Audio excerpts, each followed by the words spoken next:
customer development, onboarding, and support. So you all, as you have questions about the software, as you start to do this ecosystem mapping within the tool, will be working with me. And I'm happy to provide support and information about the tool. So I'm really excited. This is an awesome project, and one that we're excited to see the results of as a demonstration of how Kumu can support collaboration and mapping of a bunch of stakeholders in an ecosystem of entrepreneurship. So happy to be here today. Well, thank you, Will, and we're excited to have you here, and also for the great work that you're doing with Kumu to make this possible.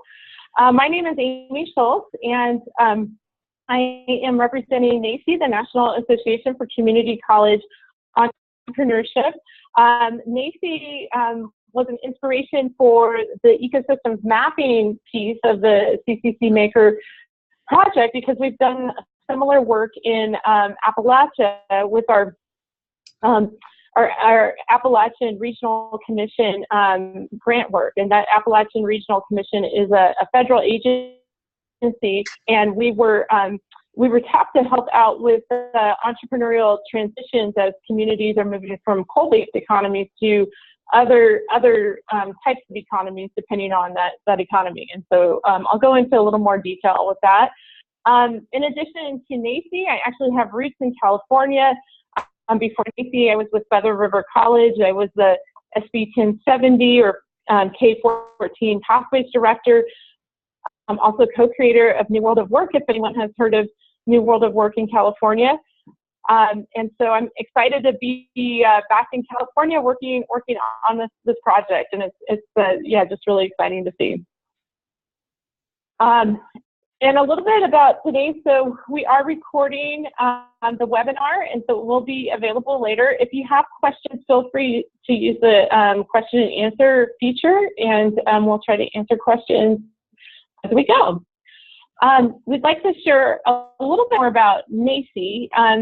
So it's the National Association for Community College Entrepreneurship. We have about 300 community college members. So those are organizational members. So a community college, those would be 300 colleges plus, and it serves as an umbrella for up to 11 members per college. So we have a couple of thousand individual members within our network. The organization is really best known for our best practice sharing in entrepreneurship education. So that's what happens in the classroom and on campus. But then also we do a lot of work in economic development and the role of community colleges in the entrepreneurial ecosystems within the local communities. So community colleges have a lot of assets and knowledge and wisdom to add to economic and workforce development. And so NACCE really helps to encourage colleges in their roles in that. And we also have a strong interest in entrepreneurial leadership, starting from the top with our Presidents for Entrepreneurship pledge, and presidents that are real entrepreneurial in their thinking. And as we know, the roles of college presidents have shifted in the last couple of decades. Budgets are not a guarantee anymore, and colleges need to be very entrepreneurial in how they use their resources and best serve their students and their communities.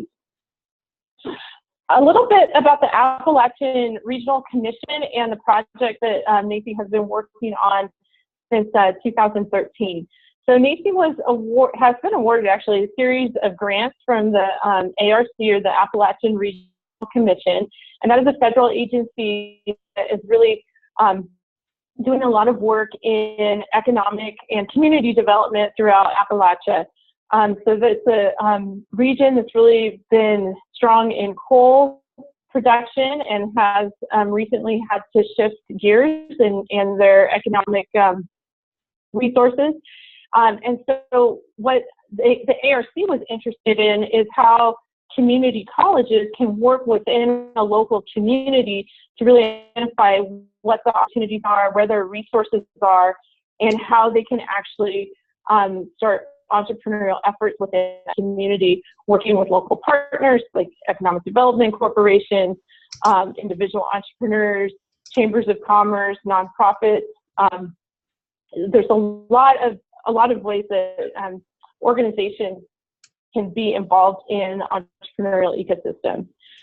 So in our project, we worked with 11 colleges in throughout Appalachia, including in Kentucky, Tennessee, West Virginia, Virginia, and Maryland. And in our project, the first thing that we did is really work with the colleges to identify their local entrepreneurial ecosystem. So if they have a student that's interested in entrepreneurship and the college doesn't provide a service, then maybe someone else does. Maybe the SBDC can do that, or the EDC. So that's at a very basic level. But as we started the mapping, the ecosystems can be very diverse. Like, what role can an arts commission play in an entrepreneurial ecosystem? And how are your K-12 partners involved?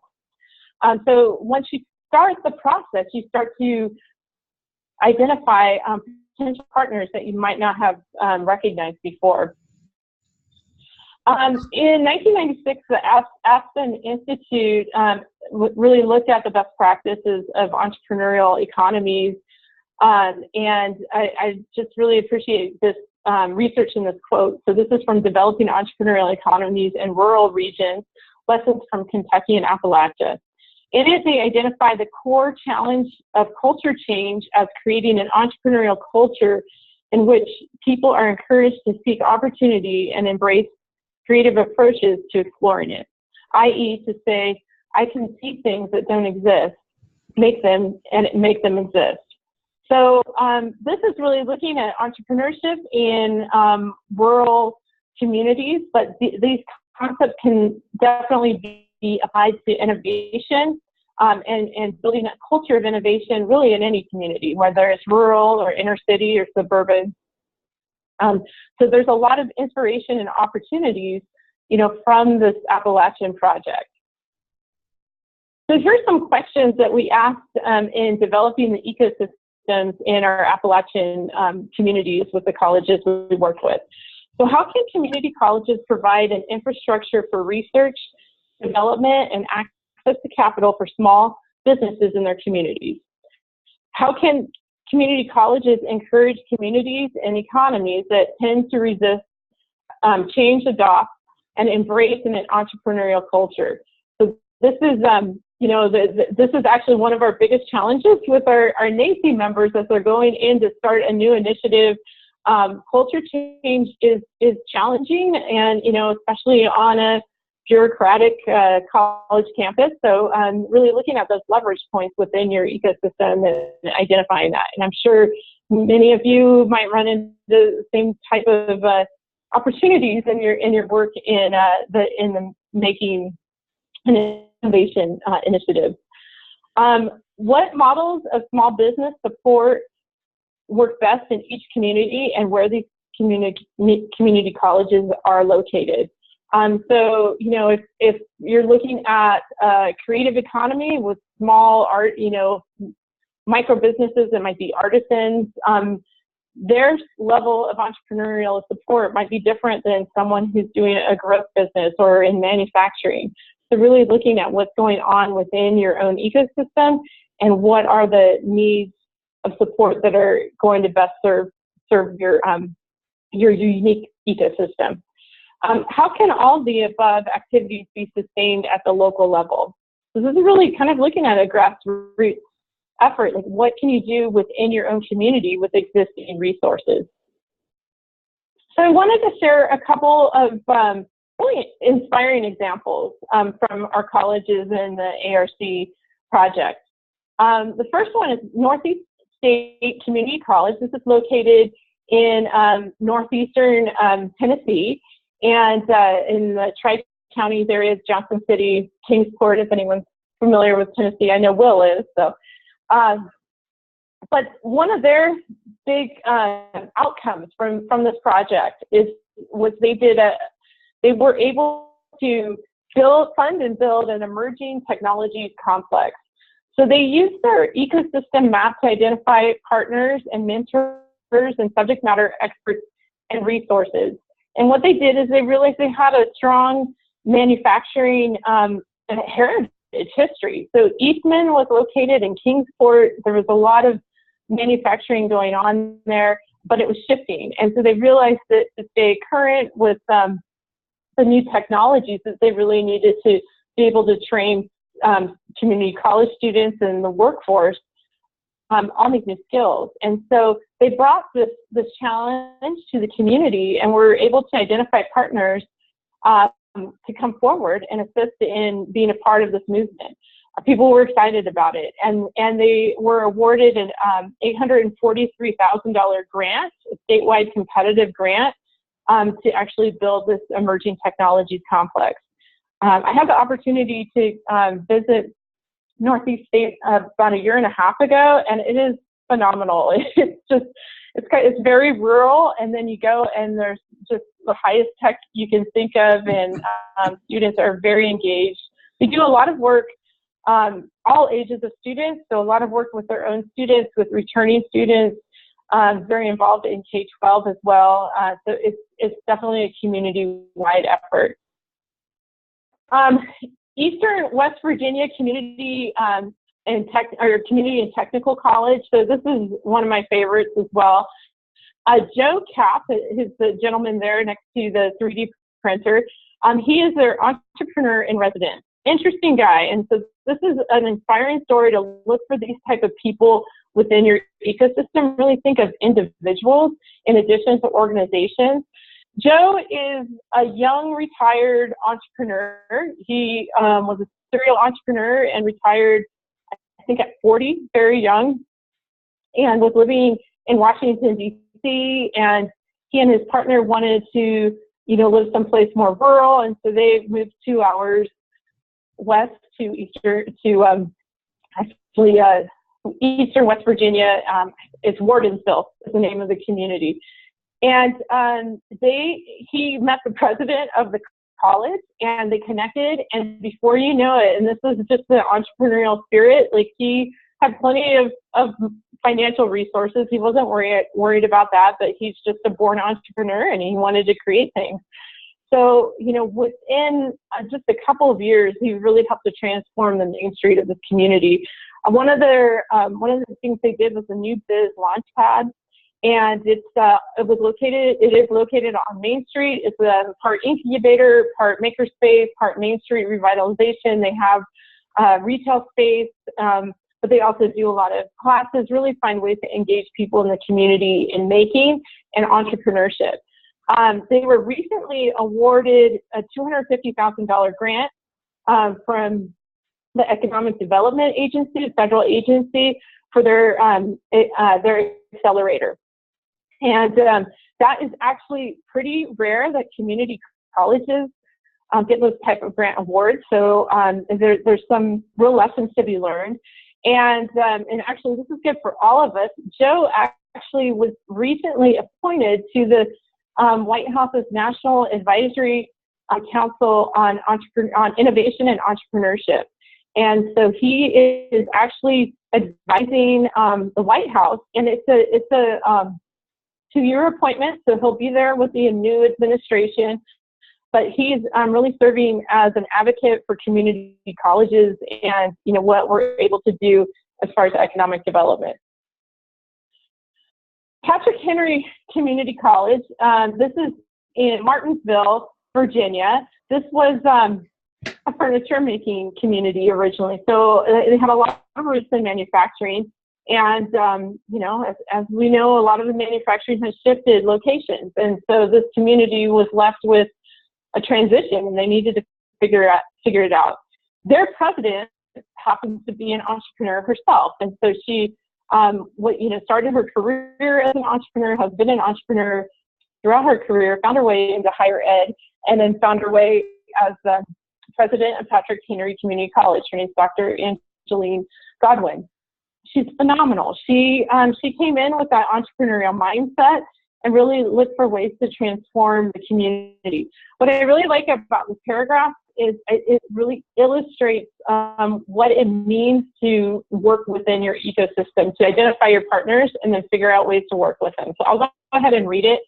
The EDC has partnered with Patrick Henry Community College and NCI from day one to establish and fund the Fab Lab, and we are excited to see it evolve at a higher level, said Mark Heath, President and CEO of the EDC. We view the Fab Lab as a critical component of small business development by providing the link between ideas and prototyping to actual industrial production. The EDC will expand its partnership with Patrick Henry Community College and NCI and its initiative by allocating additional staff and financial resources through our small minority and entrepreneurial division under the direction of Valerie Harper. And there's a link to that article that came from. So if you look at all the partnerships within that, and then how excited the EDC is to host a Fab Lab, and then, you know, to have younger people in there and youth, and I think that says a lot about, you know, the power of the community college within the ecosystem. And then I'd like to just share a little bit, and probably many of you were on yesterday's webinar about CCC Maker. What we're going to look at today, and Will's going to give us a tour of Kumu and how that can be applied for our ecosystem development. But what we're really looking for are the ecosystems within your CCC Maker project. So the first one is innovation and entrepreneurial ecosystems. And so that's something like we have some examples of that. Actually, all three of those are great examples of that. And it's when we're talking about making, like, entrepreneurship is closely tied to that. So, you know, you can be looking at your entrepreneurial ecosystem, kind of the traditional SCDC and EDCs, but then maybe look at the innovation part. Like maybe within your manufacturing partners, there's opportunities for innovation. So we're looking for entrepreneurial organizations or individuals that can provide some sort of entrepreneurial support, innovation services, subject matter experts, mentors. So don't forget your individuals. If you're able to find an entrepreneur in residence, and Joe actually worked for free for a while, so you never know what you can find, but be creative about that. The other ecosystem, and this is critical in this grant, and Deborah, feel free to jump in at any time, is your workforce development part. And that's with the internships and really working with your employers and what their needs are. So Deborah, would you like to expand on that? Yeah, I think that the main thing about the ecosystem mapping is that you start to see the relationships and sometimes the absence of connections. And so I think as we move into this process, there's always going to be your initial take on potential workforce partners, but what we'll be doing throughout this process is spreading a wider net and seeing if we can find connections that you hadn't anticipated before, or that one of your known connections may lead to another, to another link. So, yeah, the main thing is that we're really encouraging people to think broadly about the ecosystem. And I think one of the issues with community colleges traditionally is that they tend to be more introspective, and it's hard to gain those connections in the external ecosystem. But obviously, that's an essential part of this project. So that's where I think this is going to be really valuable. Yeah, absolutely. And yeah, we have some great examples already of colleges that are doing it, and probably many colleges that are involved in this project are already doing it. That's probably part of what has drawn you to this sort of work, because it's definitely non-linear in the college world anyway. Yeah. So yeah, we'll be, over the course of the next couple of months, we'll really be looking at your innovation and entrepreneurial ecosystems, kind of the economic development piece, but then your workforce development, and how do you engage employers, and your intern placements, was a huge part of this project. And then your own internal college ecosystem. We're going to spend some time on that because there's so many partners within your own college that maybe you haven't considered, or it just hasn't come up where you have seen the connections, and this will help out. I'm going to quickly go over some guiding questions for your map, but I think it's going to become clearer when Will goes over the tour, and I don't want to take up, too much of his time. So as you're starting to think about your own map and who to include, and it's really kind of brainstorming where you want to include as many people as organizations that you think is a tie or could be a tie, and then you can start to eliminate things later. But some questions to ask: what is the region for your workforce and economic development players who are already working together? So think about, like, what are your system boundaries right now? Identify some previous successful collaborative projects. And then of those, who were the players in the project? So who plays well together? And start listing potential project partners who have expressed interest in making innovation, entrepreneurship, and workforce development. And with that, I'm going to turn the screen over to Will.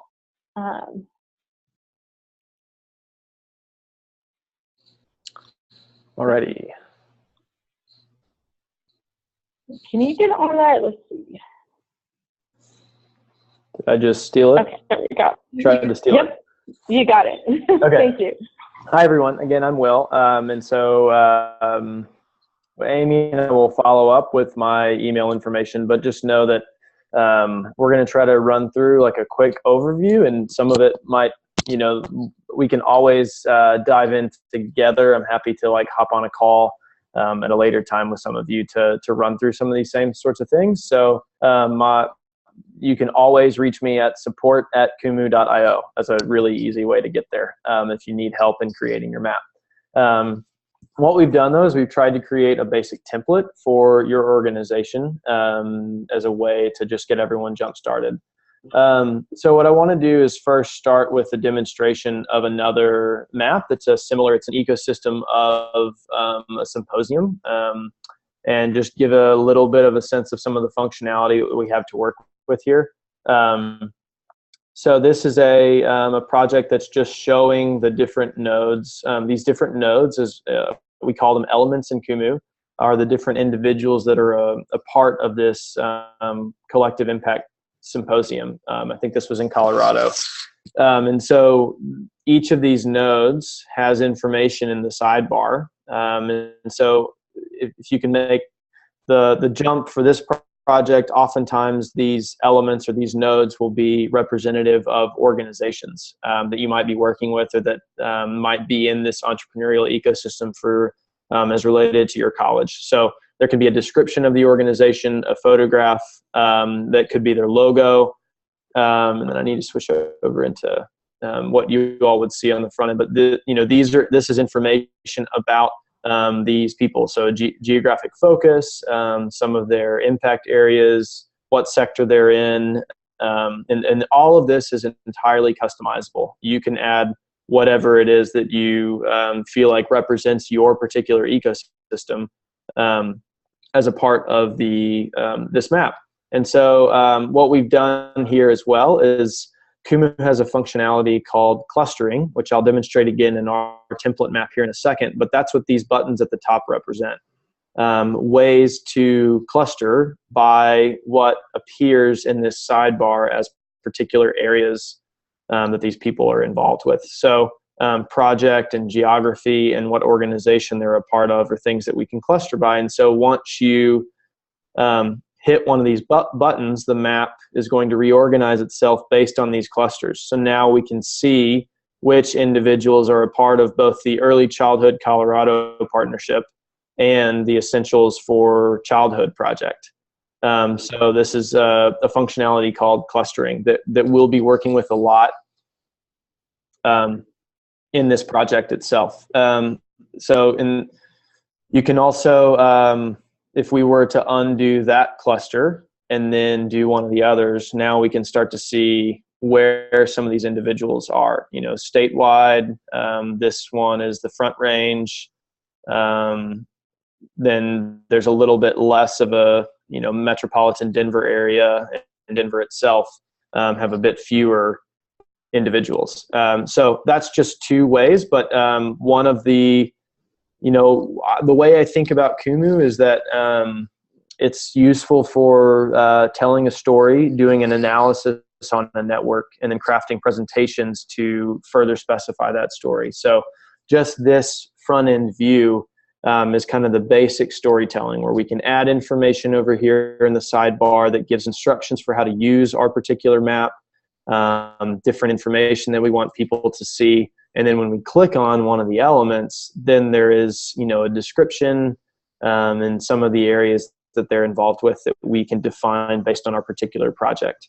So that's just one example of an ecosystem map that's been done using Kumu. Another one that I'll just demonstrate real briefly, this is the sustainability ecosystem that's a part of the Emory University Graduate Sustainability Group. And so this ecosystem map just shows the different organizations that are a part of the university's sustainability ecosystem. So we can start to see, how things interrelate. So the Office of Sustainability Initiatives are related to these different other organizations through this individual, and this individual is also connected to these different groups. So we can start to see how different elements of the network are particularly connected, and that's just another way, as an extension of the original map that I showed you, what we can do with Kumu. The large elements here are groups and initiatives, and the small bubbles are some of their students, staff, and faculty leaders. And again, if we click on the node, we can find a description, we can find a website. And this map shows just another Kumu functionality called tags. And so when I click on an element, I can see all of the organizations that are impacting the environment, or all of the committees, or all of the groups that are associated, all the groups, and in this case, individuals that are associated with Emory University. And so we'll talk a little bit more about tags in a second, but that's just two examples of some of the functionality that we have to work with. So now I'm going to, let me just stop there and check in. I can't, with the screen share, I can't see the chat anymore. But just wondering if anybody has any questions before I move on from what I've shown so far. And Amy, if there's something that you want to highlight, or Deborah, please go ahead and jump in. I think, one thing just to keep in mind, because this might be a little overwhelming if this is your first time looking at a Kumu map, is that we are really taking this as an emergent process. And so we understand that every community will have their own unique needs. But just to put everyone at ease, you're not going to have to create this from scratch. So we do, we are, and Will's going to jump in here real soon with the template, but we have started with a basic template, but we're looking for your feedback and input. So you might be doing things in your own community that don't show up with our template, then we would love to see that so that we could add that to that. And then that might inspire someone else from another college. So this really is a collaborative project, and we welcome your question. So. Yeah, absolutely. And again, just the offer of support that we offer to all Kumu users, and that's something that we can that you all can reach out. You all can reach out to me directly. So what I was going to do now is to switch over to the first thing I'll need everyone to do is to, and I think Amy maybe has already sent out the link, but we'll need you to go ahead and create a Kumu account and then send your username that you create over to Amy, and she will add you to our organization. So every time you log into Kumu, yours will be a lot less overwhelming. I work on a lot of projects, and so there's a lot happening in mine. But you'll see in this dashboard that you have the ability to get help, explore other Kumu projects, go to the Kumu homepage for more information, and go to the docs, which are the full package of informational resources and tutorials for using Kumu. So this is the dashboard where we can view all of our Kumu projects. And each of the things that I just showed you, the two demonstration maps I showed you, are a project. And so we organize into projects and organizations. And if you create a project through your personal account, it will show up underneath your projects tab. And the projects that you're a part of related to organizations will show up here as well. But you can also be a part of various organizations. And so again, mine can be a bit overwhelming, but the CCC Maker is our collaborative organization that all of the community colleges will be a part of. And so when we go into this, when you can click the settings and you can create your own project within the CCC Maker organization. And so that's what we want to do, is each of the community colleges will make their ecosystem map as a part of this organization. And so if you click on one of these projects, we can now open it. And so this is the template map that we've started working on just as a first pass at creating an easy way for people to come in to start to do this mapping work. And so this is designed to be basic as just a way to start to show what we're thinking about as like guidance for all of you as you start to think about your the way that you might do this ecosystem mapping project. And so this is a very basic design with very basic colors and decorations, largely just to get everybody thinking about some of the initial functionality that we might be able to use. So this button here is a way to move the sidebar over to the side so that now I can kind of use the full visual real estate of my screen.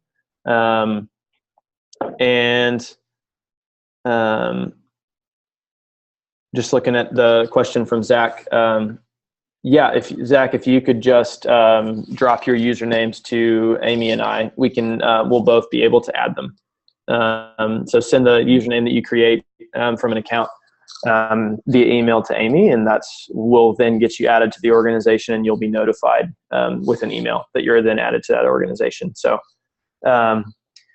anyway, so all of these are elements, as I've said, and each of these elements represents an organization. So I've created an element for Kumu. Right now, we've just given all of the organizations kind of a dummy, just org 7. And this is just, up here we can have the description of the organization. Up here you see, this is what we call the element type. So for this project, we've got an individual, a government organization, a for-profit, a nonprofit, and an education organization. And so this is the one kind of representing Kumu, just in terms of think of it. I mean, this is just an example, but these are called different fields. And some of the functionality is that if you enter an image URL, then that image, that Kumu logo, will show up on the node. And so this is just the URL of that image. And so that's something that you can add through a field called image, which will be built into your template. Another thing is that if I click on this node, if I double click on it, it's going to open up that organization's website. So that's a way to build, you can click on a node and jump out to an organization's website from the node itself. Let's see what else. And so then Amy and I have started talking about the various categories that the organizations you're working with might represent, and you can add multiple categories. And this categories field is what, like I showed you on the other Civic Canopy map, a way to cluster by. And so all of these different elements have various categories associated with them. This one is an individual that does philanthropy and entrepreneurship. This one is a government agency that does workforce development, internships, and business services. So this button at the bottom allows us to cluster by these various categories. So now we can see that the entrepreneurship category has these organizations related to it. The innovation services category has these organizations related to it. And so the final piece of functionality I'll demonstrate that will be baked into or built into this template ecosystem map is the ability to filter by those types I mentioned at the top. So click on the labels below to filter by type. Okay, so from this perspective, I just want to look at, the education organizations. And now I'm curious about adding the nonprofits. Now I want to see, okay, which ones are individuals, and let's take off the for-profit. So that's just another way to start to like apply different filters for your view, as a way to kind of like get into the complexity and understand aspects of your ecosystem. Let me see, one other thing.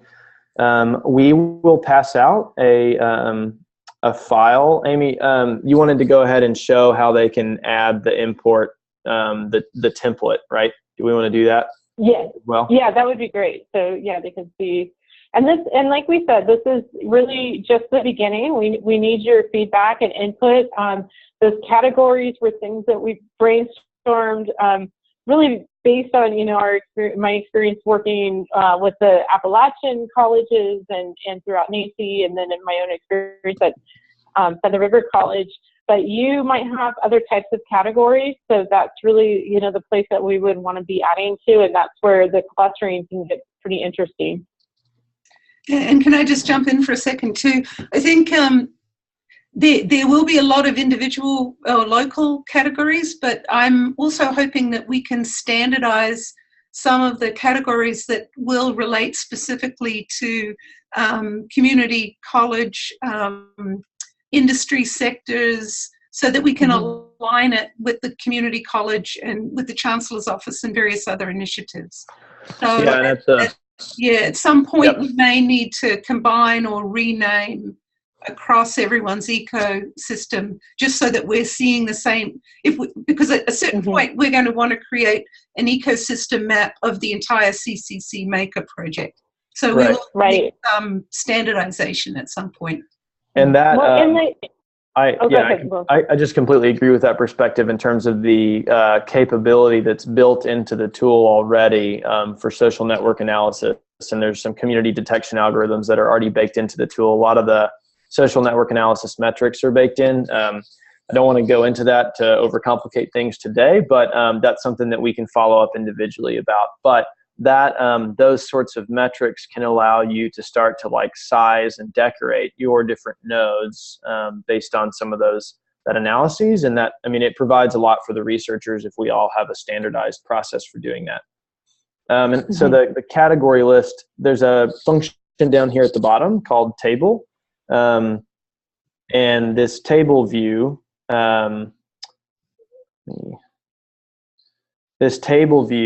shows the project data, that we have, that kind of, this is the format of data that we can show. And I just am going to show you the categories that we currently have. So over here, I can, decide which things I want to show. And so these are the categories that we have. And if you click, in this spot, this shows you the full list of categories that we have added as a starter, as a brainstorm starting point for this project. So this is just the table function that can allow you to edit the data and add further information within the Kumu application itself. And that's, again, something that I can help later with if that's helpful. So at this time, unless there are any questions at the moment, I'll show you how to import the template that you'll receive from Amy into your own project. So if anybody's got any questions, I think you can use the chat function or the Q&A function to ask them. I just want to give that opportunity before we move on. In the meantime, Amy, do you have anything to add before we show the template? John Gralty from Cabrillo just asked, he's new to Kumu, I just started a new Kumu project. Is there something we should be doing ourselves? Anything we should do to connect with CCC Maker movement project? Okay, so actually, John, that's exactly what we're going to get into right now. It's a good question. Yep, and it might make things a bit complicated if people there'll be personal projects and projects created through the organization. And once you give your username to Amy, it will make it much easier to create those projects through the organization to keep them all organized and in the same place. So to get the import, there's a function here in this more menu that's like export a .json file, which is what we call the project blueprint. And that's what Amy will send everyone. But so I am going to, in my dashboard, or actually here in the settings, I created a JSON template import demo project that has nothing in it right now. And so I'm going to open that up and then show you how you can import the template into your project.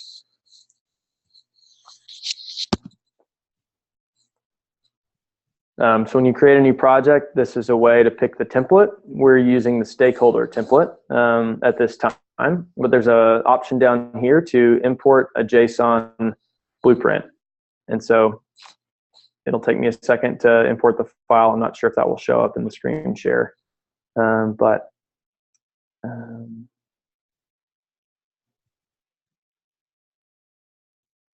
so you can see that by importing that template, I selected the file and then I just clicked the big green button that said import template. And now I have exactly what you were seeing in the other project added as a starter map within my project. So that's a very easy way for you all to get these different categories added as a button for your users to filter, and the ability to cluster by category, and the full basic database that we have outlined that can use some of that functionality in Kumu. So I can go over that again, but basically what we did is I created a new project, and then when I got to the screen that asked me what template I wanted to use, I said import the JSON blueprint, and I selected the file and clicked the big green button, and then it loaded this project. So I'm happy to follow up with any of you individually if you have trouble with that. But I hope that will be a simple way to get everybody moving and started using Kumu quickly. So that's what that's kind of the basics of what I had outlined. And I think, Amy, you had kind of had a conclusion and then maybe some time given for a Q&A. I think, well, if you don't mind going back to the table, just to clarify for people. So what you'll be receiving is an Excel file that you can populate yourself and then import it. So this is a sample one that we co-created just to get started. So it's really up to you, how those guiding questions that we had at the beginning. If you want to do a facilitated workshop and bring some stakeholders together, that might be a good way to get started. If you want to just pull your making team together and just start brainstorming among yourselves who your partners are. But really, it's going to be about populating your own spreadsheet, and then you can import that in, and it will make this magical map. The other thing I wanted to add is, as far as in reference to the Appalachian project, when we did those ecosystems, that was in 2014, and that was before we knew about Kumu. We were using a different software, and it was much more linear, and so you really just got a two-dimensional linear map. Kumu has this, with the clustering components, and then there's a lot we can do with social network analysis later on. There's a lot of potential with that. So that's why we went with that. And this is actually our first time using Kumu for Community College Ecosystem Maps. So just wanted to give you a little bit of background about that. Will, is there anything you want to add about the template that they're receiving, or how they should go about starting that? Well, so I think probably, Amy, what makes the most sense is I can just create a detailed document that we could send out as a PDF or a Word file or something like that. Could even create it as a Google document that just gives a detailed instruction with screenshots for exactly the steps that people need to follow. That seems, that's fantastic. Don't I mean, that way we don't create any confusion. On webinars are tough when we can't talk to everybody immediately and sometimes, and so want to make sure that you have the exact steps that you need. Is that okay with you, Amy, if we go that route? That sounds great. Okay. Yep. Yep. And if there are a bunch of people that have questions, like I said, we can have another webinar or just a live session where we're all chatting and asking questions. I will say that as new Kumu users, docs.kumu.io is this is the a full tutorial documentation of pretty much everything you can do with Kumu, and there is a 5-minute quick start video that will give you a good overview of the tool. My email address down here, support@kumu.io will reach me, and then over here, this first steps guide, we'll walk you through creating an account, creating a project, picking a template, building a map. These are sort of the general instructions for all Kumu users, and there's a lot of information here about the features included with Kumu that would be probably good for the people that have time to just get that overview so that what possibilities there are and can push the rest of us to develop the projects that way. So I just wanted to make sure I highlighted that as one way to get an overview of the interface and the application itself. This is the place to continuously go back to for any questions that you need, and when the event arises that you don't find something that you're looking for here, reach out to me and I can help you walk you through it. But I just wanted to make sure we highlighted that. That's great. Okay, so that's great. So I'm sure people are wondering about next steps. So the next steps are, one, to register to start an account with Kumu. It's free. So you just need to have someone from your team go and start an account. And actually, you can have multiple people from your team, but if you want to just start with one, send me one username, and that is, my email address is schulz@NACCE, that's NACCE.com. I have it in the chat box as well. And then in the confirmation emails, you should have received that as well. So once you create your account, send me your username, and then we will add you to the CCC Maker project. We'll also send you the template with the instructions that Will has generously agreed to do. And then once you have that, you can jump in and start your map. So use those guiding questions. I'm also available for conference calls. So if you need assistance with the map itself or how to start, identifying stakeholders in your ecosystem, I'm happy to schedule a call. So again, my email is schulz@nacce.com. And then also we'll have this recording available if you want to re-watch it or if you want to share this with someone else on your team. And then I can also share the PowerPoint separately if you want that just as its own document. So Karen from Sierra will work with you to get that on the website. So also, our next webinar is going to be January 12th at 2 p.m. and that is going to be about looking at your own internal college ecosystem and how to start mapping that. So hopefully you'll have, and we're not expecting you to have your full map done, but really this is just a way to start playing and getting your feet wet. So a little experiment in map making. So Deborah, is there anything that you'd like to add? Yes, I just wanted to say too, we will be sending out very early in the new year a self-study guide for some data and other elements, some of which will overlap with the ecosystem mapping and other which is really just a data gathering exercise so we can get a baseline.